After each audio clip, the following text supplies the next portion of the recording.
Продолжуваме со емисијата, како што најавивме, Дарко Симуновски, експерт за криптовалути, наш добро познат гостин. Господине Симуновски, добро дојдовте у студио 10.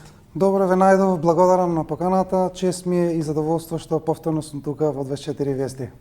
Никако го следиме пазаров со криптовалути, ги следиме подемите, падовите, па тогаш правиме некаков пресек за тоа што се случува со овие емисии.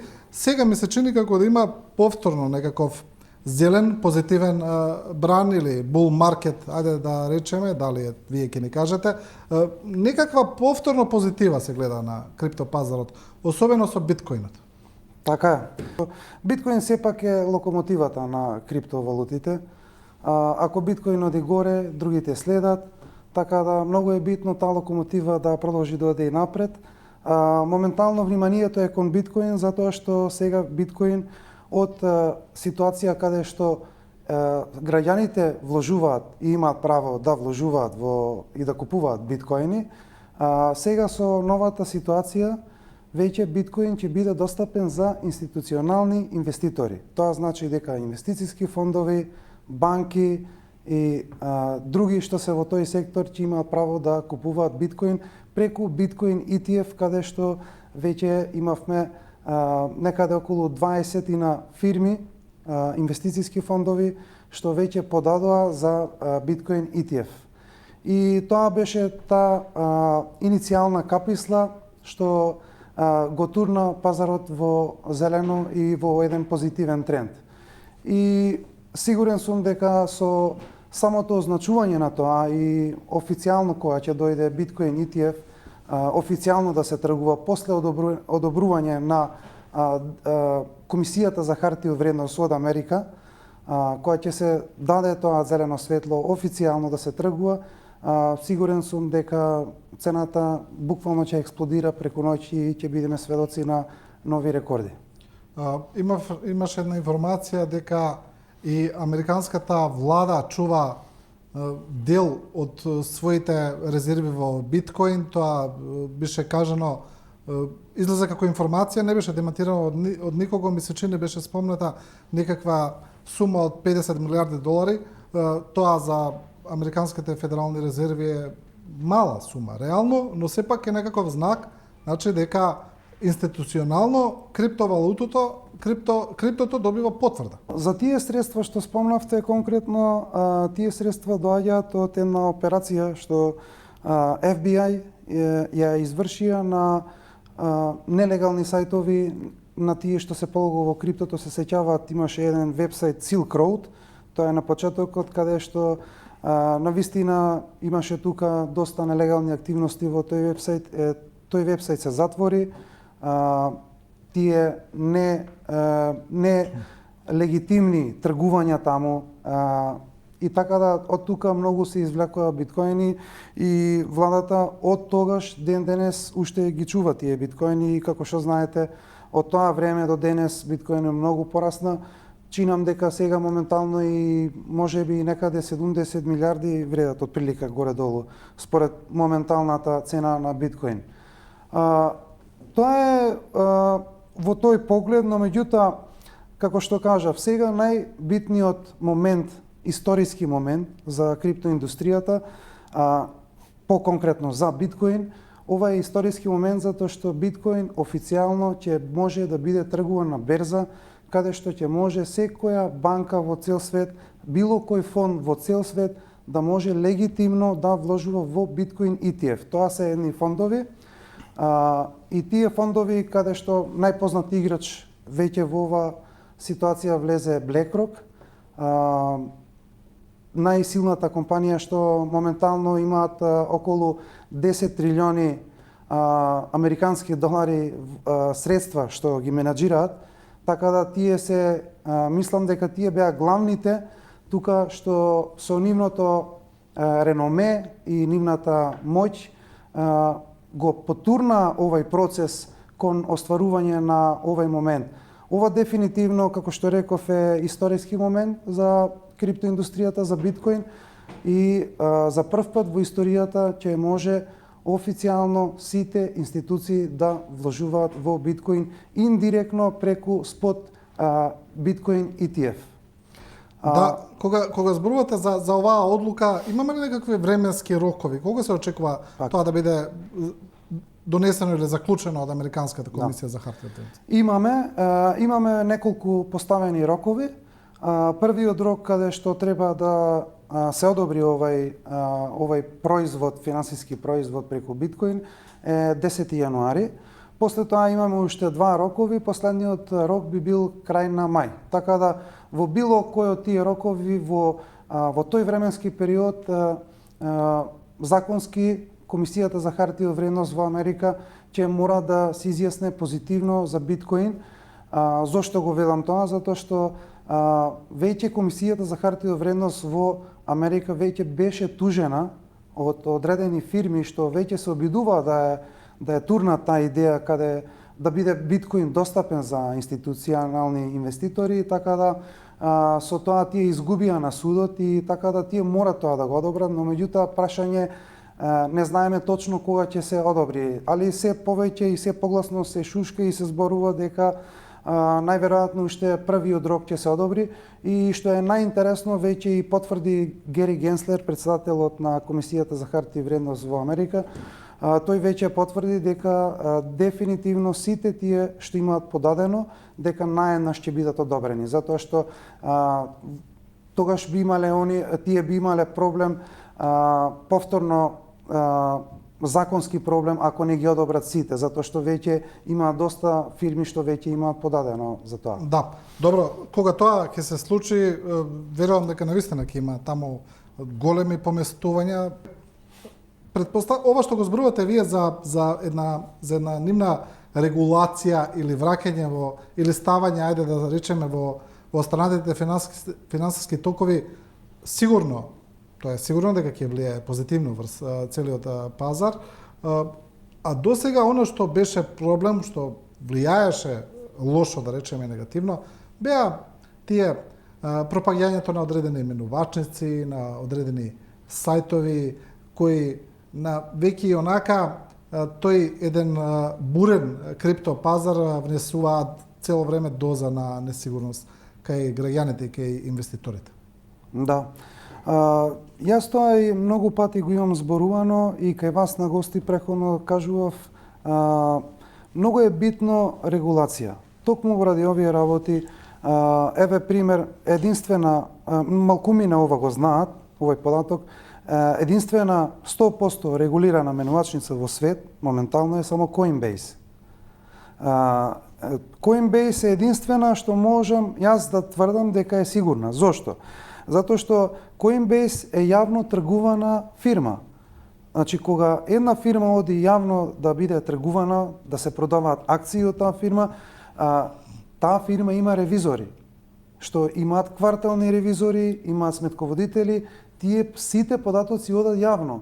Тие се знае која е нивната залиха, кои се нивните резерви, кој е начинот на функционирање и која е профитабилноста, реалноста. И самата берза има дополнителен надзор.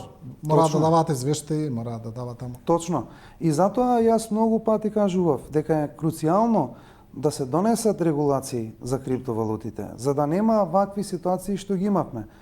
Еве сега гледаме со Binance, сосема оправдано, некои викат дека е напад на криптото, јас не гледам дека е напад на криптото. Јас сум гласноговорник за криптоиндустријата, но меѓутоа не е ова напад, едноставно мора да се знае кој што прави и како работи. Затоа што ние имавме доста некои извештаи што излегоа од куќи што прават ревизија на самиот блокчейн и на самите трансакции, тврдат дека ликвидноста Binance што тврди дека ја има, дека всушност таа не е реална ликвидност што тие прикажуваат и многу други работи. За разлика кај Coinbase, тој е сосема различен случај. Таму е екзактно и точно се знае кој што прави и се знае како одат тие финансиски извештаи. Така да, несомнено, јас и во мојата книга Фундаменти на криптоиндустријата објаснив дека ние покрај овие три класи на финансиски средства на наследените пазари како акции, обврзници и комодитети и криптовалутите дефинитивно ги стави во класификација на финансиски средства. Ние веќе одиме кон тој пат. Од 2024 година веќе официјално во Европска унија намика регулаторна комисија за дигитални средства, веќе тие имаат цел пакет, сет мерки, каде што ги регулираат криптовалутите и сите стабилни валути и сето тоа што произлегува од тој цел екосистем на криптовалутите. Затоа што само со регулација, правилна регулација, тогаш ќе имаме бенефиците и самите граѓани, и институции, и државите нормално, затоа што ќе има повеќе прилив од повеќе даноци што ќе на тој обрт на тој пазар. А кога зборувате за Binance, имаше скоро некакви дури апокалиптични предвидувања или алармирања, ајде да речеме, од одредени експерти кои го споредуваат Binance со претходно пропаднатите менувачници кои велат истите знаци кои беа таму ги гледаме и кај Binance, но како да состојбата таму се стабилизира, дека па имаше доста и вадење на средства од Binance, но ми се чини дека платија сега и некоја казна, ми се чини огромна. 4 милиарди долари. 4 милиарди, да, дека состојбата како да се стабилизира или не? Со Binance зборувам. Тешко е да се предвиди затоа што како што кажав, Binance не е регулиран, како што е Coinbase. Значи во една таква ситуација, не само Binance и другите криптоменувачници, тоа важи за сите, освен Coinbase. Сите се делумно регулирани или не се регулирани. Обично тоа се фирми што се офшор, каде што многу регулациите таму се минимални и фактички тие функционираат како едни црни кутии. Значи ние точно не знаеме што се случува внатре. Моја предпоставка е, јас и кога се случи падот кај FTX и претходно зборувавме на таа тема, јас многу пати тоа го кажувам и во книгата го пишував, криптото не е за да биде да се чува на централна менувачница. Менувачницата, самиот збор кажува, служи за да менуваме, да правиме размена на тие криптовалути со фиат валути. И после тоа од која ќе купуваме да ги вратиме на независен паричник. Дали тоа е хардвер волет како Трезор, или тоа е дигитален некој паричник како Trust Wallet, MetaMask и така натака. Значи тоа е многу битно да се разбере и како што кажав, регулацијата е клучна овде, за да може ова нов феномен, ова индустрија, значи каде што можеме сите да извлечиме полза, тоа е возможно само со патот преку регулација. Каде е Македонија тука во приказната, бидејќи ми се чини дека македонските институции воопшто не работат на ова прашање. Народната банка ги има спомнато, ми се чини, криптовалутите кога ги предупредува граѓаните дека тоа се нерегулирани, не безбедни средства и така натаму, но немаме некаков посериозен чекор кон регулација на ова или некако. Ние во Македонија имаме една трагикомична ситуација во тој поглед.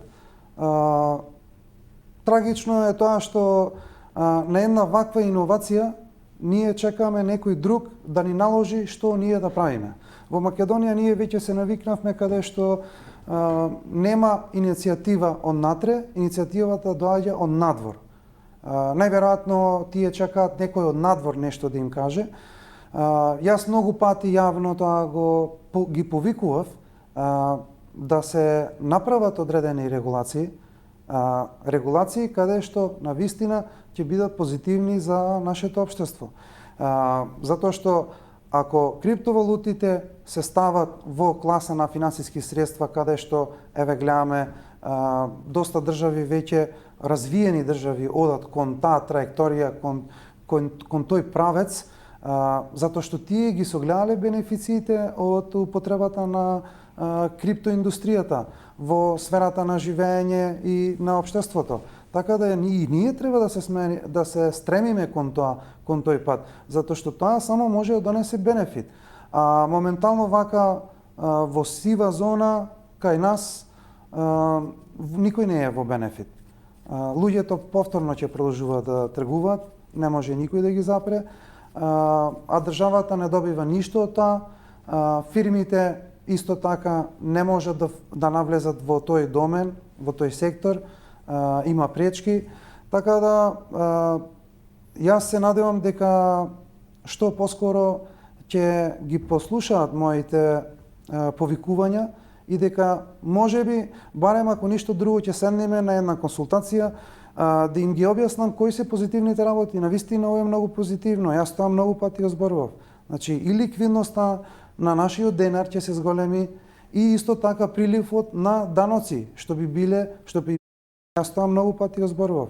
Значи и ликвидноста на нашиот денар ќе се зголеми и исто така приливот на даноци, што би призлегле од трансакции со криптовалути. Како помина експериментот, да речеме, во Ел Салвадор? Сега, како фидбек имаме од тоа? Позитивен или негативен? Ел Салвадор се случува една револуција, општествена револуција, во многу... Само да кажам за гледачите кои не знаат, Ел Салвадор официјално го прифати биткоинот како официјално средство за плаќање во државата. Да. Од септември 2021 година официјално Ел Салвадор веќе биткоин го има како своја втора национална валута. Тие веќе го имаат, за гледачите што не знаат, веќе го имаат прифатено доларот како национална валута и сега од 2021 веќе го дадоа и биткоин како национална валута. Гледаме прогрес во секој дел на општеството.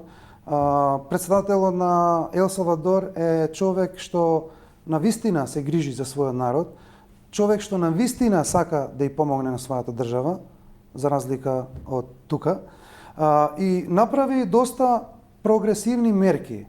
Криминалот од најкриминална држава, сега моментално таму скоро и да немаме криминал, побезбедна е од западноевропските држави, прво од тука. После, самите параметри што ги гледаме економски, одат во еден позитивен тренд. Државата има повеќе ликвидност, инвестициите се во највисоко ниво од постоењето на државата. Од кога постои Ел Салвадор, моментално имаме најголем број на инвестиции од кога постои самата држава. Значи тоа е еден силен податок. Исто така, туризмот доживува расцут. Значи таму моментално туризмот е за 300, скоро за 260% накачен туризмот од самото појавување. Затоа што една таква позитивна регулација привлекува инвеститори, привлекува луѓе што се во таа област, каде што можат да придонесат со нивно техничко знаење, но меѓутоа и да стават инпут, инекција во финансиска инекција во самата економија. И така да тоа ние го гледаме и моментално споредбено со цела Јужна Америка и Средна Америка, Ел Салвадор е предничи пред другите во конкуренција. Во сите параметри има подобри финансиски перформанси. Да, и за крај едно прашање кое го добив еве од гледач кој прашува што е вели со OneCoin-от. Значи знаеме имаше тоа една инвестициска шема, ајде да речеме, која беше понудена уште пред години и години да инвестираат во OneCoin, но никогаш не дојде до реализација на тој проект, некои го нарекоа и пирамидална шема, па дури и измама. Како сега гледате на тоа? OneCoin е една таква, би рекол, трагична историја. Мене ми е жал за сите луѓе што ги изгубија парите таму. Нема да се случи нешто обратно во тој поглед. Таа приказна е веќе завршена. Луѓето ги изгубија парите само поради една причина, затоа што не беа информирани и не беа едуцирани. И како што гледам сега, и сега се случуваат некои такви типични пирамиди или понзи шеми или некој лажен наратив. Пример имаме, ние многу популарно е Picoin. Јас и за тоа пишував во книгата. Picoin не е криптовалута, се додека не биде тргувана на берза како што треба, како што се другите криптовалути, на постоечки блокчейн, да има реален перформанс, тоа не е криптовалута. Сега уште веќе 6 години Picoin се ветува дека следната година дека наводно ќе бидат тие криптовалута, не се, и не верувам дека некојаш ќе бидат. Значи таа е една типична лага. Исто така имаме некои ситуации како доста луѓе кај нас во Македонија го спомнуваат Екредит. Екредит исто така не е криптовалута. Така да, значи таквите работи каде што јавноста ќе биде манипулирана, постојано ќе се случуваат. Но меѓутоа јавноста мора да се едуцира. Затоа јас ја понудив и книгата и курсеви. Многу е битна едукација за да се знае што е што. Тоа е да се знае што е акција, што е криптовалута, си има свој работи за да се оцени тоа. Епа токму затоа и ги правиме овие емисии за Точно. пред се за едукација. Господин Симуновски, ви благодарам и за ова гостување. Ви благодарам и вас на поканата.